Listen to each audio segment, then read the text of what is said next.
बहुत समय की बात है। एक गांव में दो जुड़वा बहनें रहा करती थी। बड़ी वाली का नाम सीता और छोटी बहन का नाम गीता था। दोनों ने एक दिन एक दूसरे से वादा किया कि हम एक दूसरे से कभी नहीं बिछड़ेंगे और शादी के बाद भी 50-50 जिंदगी में शेयर करेंगे।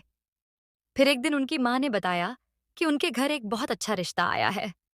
तुम दोनों में से किसी एक को उससे शादी करनी होगी। तभी बड़ी बहन बोली कि माँ, मैं शादी कर लूंगी। गीता को पढ़ाई करने का बहुत शौक है। आप इसे पढ़ाई करने के लिए मत रोकना और वो जहां जाना चाहे जाने देना। और कहा, माँ इतनी जल्दी क्या शादी की? अभी आप शादी मत कराओ। लेकिन माँ ने एक नहीं सुनी और सीता की शादी करा दी और गीता को पढ़ाई करने बाहर भेज दिया। 5 साल बीत गए और सीता को पता चला कि उससे कैंसर है और वो जल्दी ही इस दुनिया को अलविदा कहने वाली है। उसने दुखी होके यह बात अपनी माँ को बताई। माँ ने कहा, रो मत बेटा, हम तुम्हारा इलाज कराएंगे और तुम जल्दी ही ठीक हो जाओगी।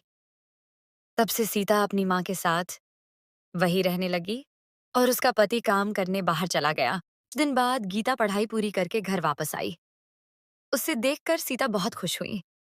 उसने गीता को कहा, तुम आ गई मेरी बहन। उसने अपने बारे में सब बताना चाहा, लेकिन गीता थक गई थी और उसने कहा, मैं बहुत थक गई हूँ, मुझे आराम करना है, मैं बाद में बात करती हूँ। कुछ दिन बीत गए। सीता के पास वक्त बहुत कम था। उसने गीता को सब कुछ बता दिया और उसका किया गया वादा उससे याद दिलाया। उसने कहा, मेरे जाने के बाद तुम मेरे बेटे को अपने बेटे जैसा प्यार करना और उससे यह पता नहीं चलना चाहिए कि उसकी माँ इस दुनिया में नहीं रही। तुम उसकी माँ बनके हमेशा उसके साथ रहना। यह कहते कहते सीता रोने लगी। तभी गीता ने कहा, मैं तुम्हारे बेटे को अपने बेटे जैसा प्यार करूंगी, तुम रो मत। मेरी बहन, कुछ दिन बाद सीता के पेट में दर्द हुआ और वो गिर पड़ी। उसकी सांसें रुक चुकी थी। तभी गीता दौड़ के आई और रोने लगी। रोने की आवाज सुन के उसकी माँ भी आई और वो भी रोने लगी। दिन बीत गए।